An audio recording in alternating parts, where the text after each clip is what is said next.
그러면 조사하는 파산관제인 입장에서 보면은 좀 이상한 생각이 들 수 있잖아요. 그쵸. 그죠? 혹시나 돈을 이렇게. 예.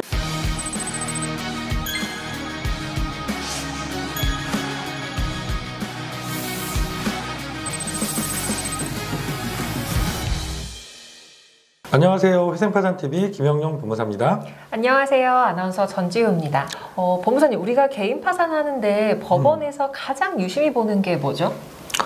뭐 아무래도 재산을 법원에서 다 파악해서 정리하는 절차니까 재산, 지금 뭐가 있는지, 과거에 처분한 재산, 잘못 처분한 건 뭐가 있는지 이 재산을 보는 게 제일 중요하죠. 이 자녀와 부모의 서류는 제출하지 않지만 아직도 재산을 보고 있다라는 제가 좀 이야기를 들어서 네. 사실 확인이 좀 필요하다, 이 부분은. 예, 사실 확인 꼭 필요하죠. 네. 되게 중요한 내용입니다. 지금 뭐 서울회생법원이 부모 자녀 서류 안 들어간 지는 꽤 됐어요. 여러 군데 법원도 서울회생법원 따라서 이제 서류는 안 들어가는 법원들이 많아지고 있습니다. 물론 아직도 뭐 자녀들 부모님들 재산 서류까지도 다 요구하는 법원들이 지금도 있긴 해요. 하지만 서류를 안 받는 법원들도 지금 사실은 조사는 다 하고 있습니다. 오, 서류가 안 들어가는데 어떻게 조사한대요? 파산관제인 보고서, 파산관제인이 이제 조사를 다 마치고 나면 법원에 보고하는 보고서 양식이 있는데 거기 보면 지금도 부모, 자녀, 배우자, 가족들 명의 재산이 뭐가 있는지 이걸 다 보고하는 양식이 있어요. 그러다 보니까 면담할 때 불러서 물어보게 되죠.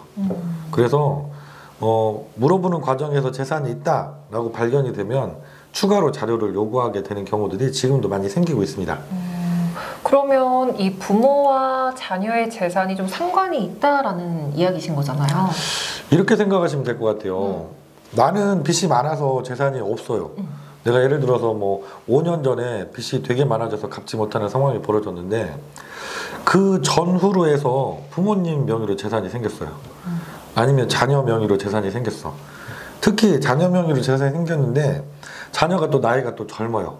어려. 그러면 조사하는 파산관제 입장에서 보면 좀 이상한 생각이 들 수 있잖아요. 그쵸. 그죠? 혹시나 돈을 이렇게. 네.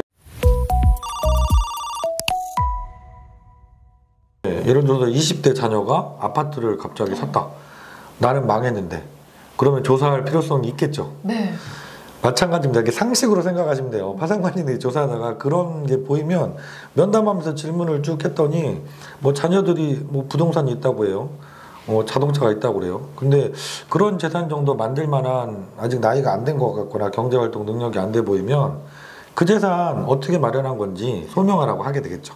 그러면 이 개인 파산자가 네. 신청을 했을 때 네. 소명을 완벽하게 해내서 나와 관련 없는 돈임이 증명이 되면 자녀에게 돈이 있거나 부모님에게 돈이 있는 거는 별도의 재산으로 본다는 말씀이신 거죠? 네, 당연하죠. 그래서 법원에서 소명 요구를 했는데 내가 당당하게 우리 딸이 우리 아들이 열심히 일해서 나이는 어리지만 그 돈 벌었다. 그래서 자녀들 통장 내역으로 다 입증이 되고 자녀들 소득 자료를 보니까 충분히 그런 능력이 되는 사람이었으면 문제가 없어요. 부모님, 자녀들 재산이 혹시라도 내가 망하는 그 순간 인접해서 생겼더라도 그게 나하고 정말 상관없는 재산이라고 하면 전혀 걱정은 안 하셔도 돼요. 소명할 때 조금 그 통장 내역이 좀 부족해가지고 좀 어려움을 겪으시는 경우들이 있긴 있어요. 예. 그럼 자녀나 부모가 재산이 있다고 해도 다 문제가 되는 건 아니다라는 말씀이시죠? 아니죠. 소명이 가능하면 자녀나 부모님 돈으로 장만한 재산이 맞다는 걸 입증할 수 있으면 아무 문제가 안 됩니다.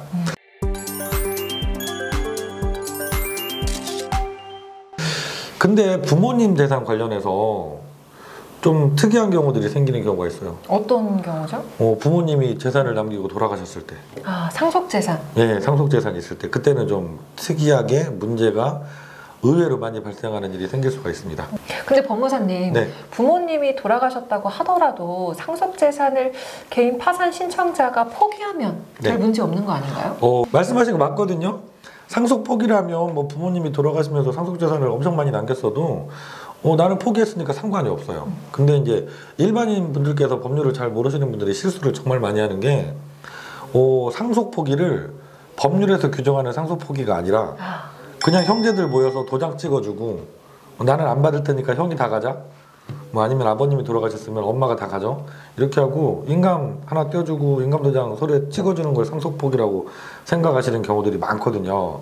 근데 이게 파산 절차에서 회생 절차에서는 해당이 안 됩니다.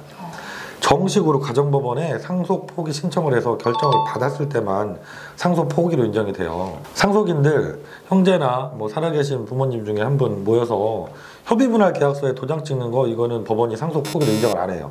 근데 이런 실수들을 되게 많이 하세요. 일반인들이 그 두 개의 차이를 모르시니까.